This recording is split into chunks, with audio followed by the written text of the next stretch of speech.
Okay, let us recall how do we solve cube e by extracting roots. So, sabi natin, nasosolve natin to kapag wala tayong linear equation. So, this is our quadratic equation. And this is our constant term. Okay? So, in this equation, x squared minus 25. So, ito yung quadratic term minus yung constant term natin, no? So, dapat nandito siya sa form na to. Nandito sa left side yung ating quadratic term at nasa right side yung ating constant term. So, what should we do is to apply APE or yung mas alam nyo na transpose. Diba? Ililipat natin si minus 25 sa kanan kasi aalisan natin ang kasama si x sa kaliwa hanggang maging x na lang siya para yun na yung sagot. Okay, so this will become x squared is equal to yung minus 25 magiging positive 25. Okay, so may kasama pa rin si x, naka-squared siya. So what do we do is to extract the roots. Ayun nga yung ginagawa natin. So we will get the square roots. Okay, so cancel yung squared at saka si square root. So now, what is the square root of 25? Ano daw yung number na pag multiply mo ng 2 beses sa sarili niya, will give you an answer of 25. So, ano nga ba yun? Diba, there are 2. Dalawa yan kasi naka-squared siya. So, dapat dalawa yung sagot mo. So, it is positive 5 and negative 5. Okay, bakit may negative 5? Again, kasi diba, into checking, sabi natin, 5 squared is the same as 5 times 5. And that is 25. Okay, if we square negative 5 as well, so it will be negative 5 times negative 5. The answer is also positive 25. So, therefore, yung number na pag multiply mo ng 2 beses sa sarili, positive 5 and negative 5. So, ayun yung sagot natin. Okay, so number 2, we have 4x squared minus 49 equals 0. So, ganun din yung gagawin natin. Tatanggalan natin ang kasama si x, no? So, dapat nakaganito siyang form. Ax squared equals k. Nasa kaliwa si x, nasa kanan yung constant. So, what should we do is to transpose negative 49 here. So, this will become 4x squared equals 49. Okay? So, now, kanina x squared lang. X squared lang yung kasama niya. Dito may kasama pang 4. So, eliminate natin sila isa-isa. So, naka-times si 4 kay x squared. Diba? So, meaning, we have to divide it by 4. Okay? So, para makakancel to. Okay? So, si x squared na lang yung natira sa side na to. Okay? Tapos, si 49 over 4, hindi natin siya madi-divide exactly. Diba? So, we'll leave it as is. Okay? So, fraction na lang yan. So, 49 over 4. Now, may kasama pa si x. Naka-squared pa siya. So, yun yung gagawin natin. Extracting the roots. Tatanggalin yung squared. So, i-square root natin. Parehas, So, take note, nasa loob yung parehas. Yung parehas na fraction mo. So, now, kunin natin yung square root. So, x is square root ni 49 ay 7. Square root ni 4 ay 2. So, therefore, the square root of 49 over 4 is 7 halves positive and 7 halves na negative. Okay? Next, we have 9x squared equals 100. Okay? So, nasa ganitong form na siya. Ax squared equals k. Nasa kaliwa na yung may x and nasa kanan na yung ating constant term. So, i-skip mo na yung unang step na nagtatranspose ka o yung APE. Kasi wala ka nang itra-transpose. Nasa pwesto na sila. So, what should we do is to eliminate na lang lahat ng kasama ni x. Okay? So, dito, ang kasama ni x ay si 9 at yung squared. So, si 9 muna. So, divide both sides by 9.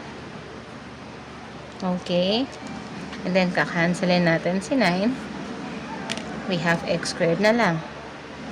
Equals 100 over 9. We cannot divide it na walang remainder. Okay? So, let it as is. Okay? And then, ayan na. I-extract na lang natin yung roots. Ayan, na-cancel. Okay? Pag in-extract yung roots, in-square root natin. So, pag in-square root mo yung naka-squared, maka-cancel yon, matitira na lang si x. Now, what is the square root of 100 over 9? What's the square root of 100 muna? So, 10. Yun yung numerator mo. So, square root of 9, 3. So, x is positive 10 thirds and negative 10 thirds. Okay? Next. Here. These two is different from these two. The last two is different from the first two. Kung makikita nyo dun sa first two, dots yan. Diba? Minus ang ating mga operation, no? Naka-minus siya. And this one, naka-plus. How do they differ? Bakit sila magkaiba? Okay, so let us find out. Okay? So, first step, ganun pa din, 'di ba? Kailangan nasa form siya na ax squared equals k. So, ititira natin sa x sa kaliwa, ililipat natin yung constant sa kanan. So, yun yung unang step natin. So, magiging x squared is equal to yung positive 16 pag nilipat negative 16. Okay? Now, nailipat na. 'Di ba? So, what should we do? Wala namang 1 lang, invisible 1 yung coefficient na x squared natin. So, wala tayong divide both sides. So, sa square root na lang natin agad. Now, I would like you to get your phone. Okay? Kasi 'di ba, square root of x squared, maka-cancel yan. Okay? So, matitira na lang si x. Now, in this side, kanina, madali tayo nakakapag-square root. Balikan natin to. The square root of 25 is positive 5 and negative 5. In here, we have shown that squaring positive and negative numbers will get you a positive perfect square number. Diba? Nung na-square natin si 5, tinimes natin si 5 sa sarili niya, 25 yung sagot, positive. Nung in-square natin si negative 5, tinimes natin si negative 5 sa sarili niya, yung sagot ay positive pa rin. Here, we are trying to find out which number na pag minultiply natin sa sarili niya, will get negative 16. Now, I would like you to get your phone. I-type nyo nga sa calculator nyo.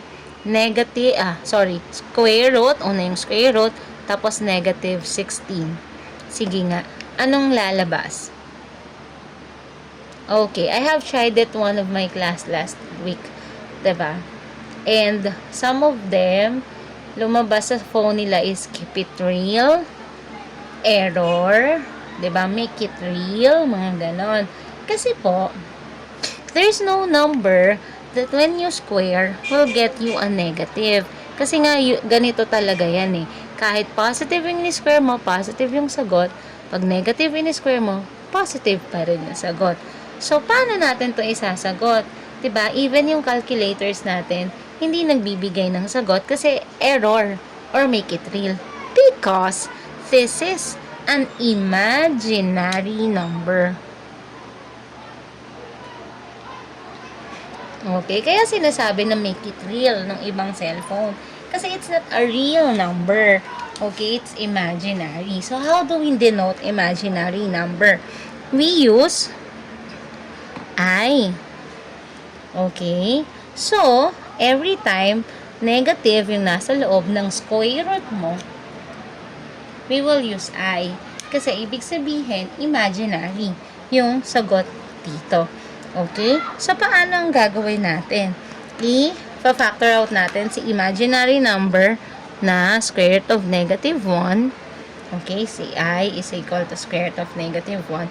So, square root of negative 16 will be, diba, square root of 16i. Okay?